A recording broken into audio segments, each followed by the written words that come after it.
이의 신청은 어떠한 사유로 해야 할까요? 어떠한 사유든 상관없습니다. 단순히 시간 끌기용으로도 할 수 있나요? 네, 하실 수 있습니다.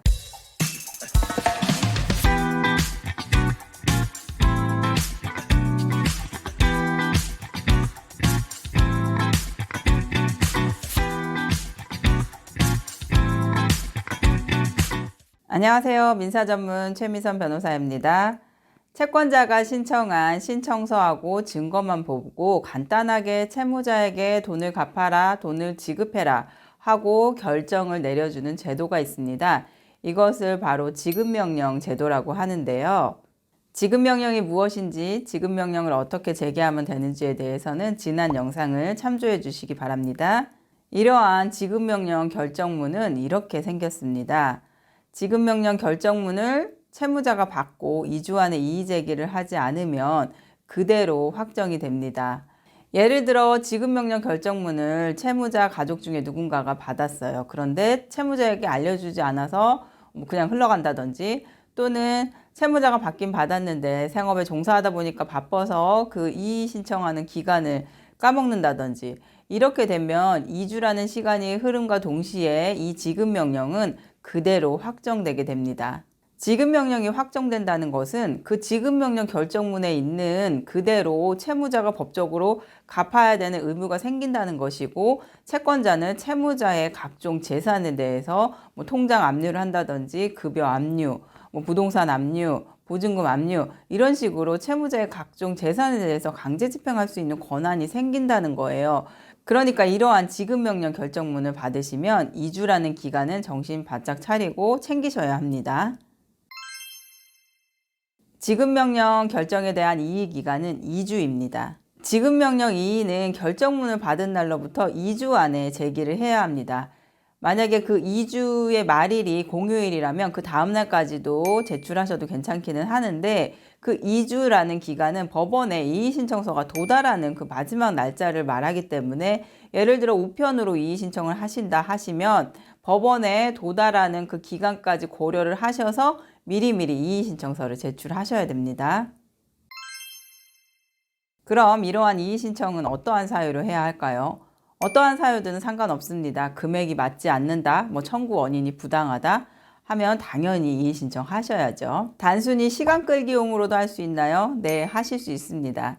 지급명령은 이의 신청을 하게 되면 소송으로 전환이 되거든요. 그러면 소송으로 전환되면 최종 판결을 받기까지 상당한 시간이 필요하죠. 그러니까 그때까지 시간을 확보하실 수는 있습니다. 그런데 주의할 점은 명백히 패소할 사안이라면은 소송까지 가서 패소하면은 인지대가 늘어나죠. 그리고 소송 비용 부담에 따라서 상대방의 변호사비까지 부담해야 되고, 지연시킨 기간만큼 이자도 더 늘어나시거든요. 이런 점들을 감안하셔서 단순히 시간 끌기용으로 지급명령 이의를 해야 되는지에 대해서는 신중히 판단하신 다음에 이의 신청하시기 바랍니다. 조정을 희망하는 경우에도 이의 신청을 하실 수가 있습니다. 민사소송은 꼭 소송으로만, 판결로만 결론이 나는 건 아니거든요. 중간에 판사님께서 조정을 굉장히 많이 잡습니다.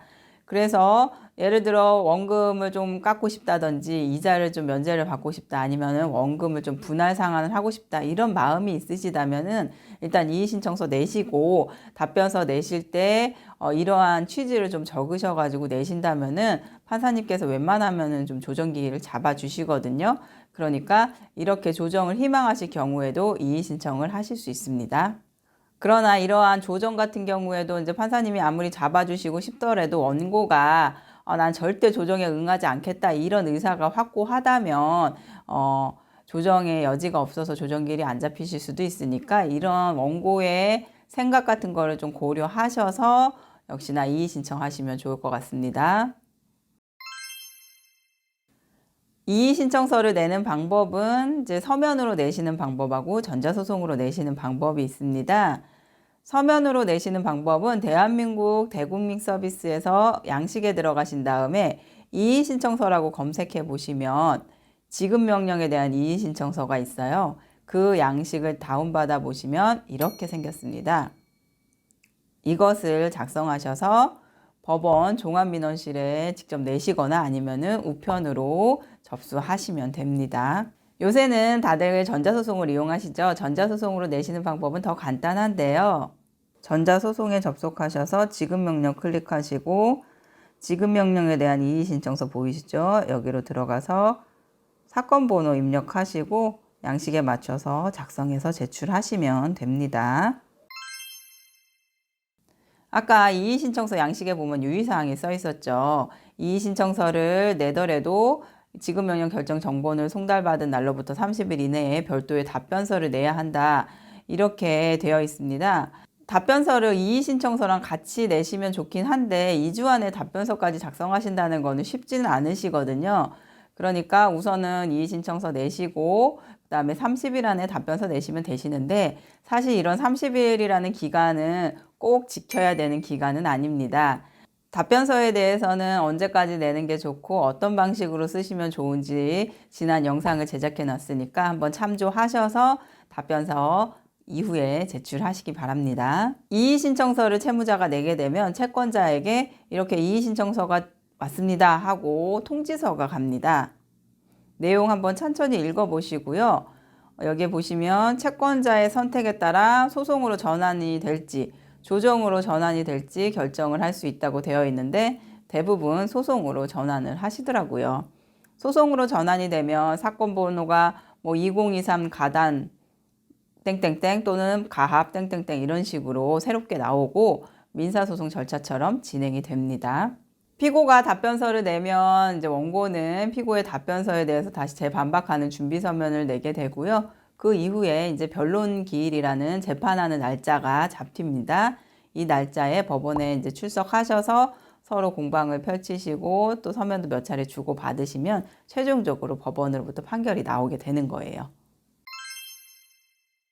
2주라는 기간은 워낙에 짧기 때문에 이 기간을 놓쳐버리면 이제 지급 명령은 확정이 되게 됩니다. 그래서 채권자가 채무자의 재산을 강제 집행할 수 있다고 아까 말씀드렸죠.